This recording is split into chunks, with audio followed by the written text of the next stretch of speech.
লাগেতো চব পেটলা হা ক্ষীণমিন মন্ত্ৰী বুলি ক'ব দেখিছেনে মন্ত্ৰী বুলি হোৱালে চব পেটটো ওলালে আৰু এনেকুৱা এটা বাই মালটো খাই দিলেতো মন্ত্ৰী এমেলে চব বাপৰহে মাত্ৰ দেখিবলৈ খাদ্য আচলতে শব্দ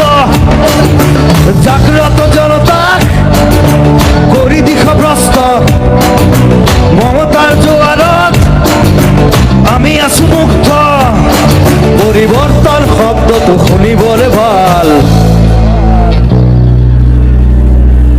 পৰিৱৰ্তন সেইটো মোৰ কাঞ্চনজংঘা চিনেমা এটা মেইন ডায়লগ এটা পৰিৱৰ্তন শব্দটো শুনিবলৈ ভাল হৈছে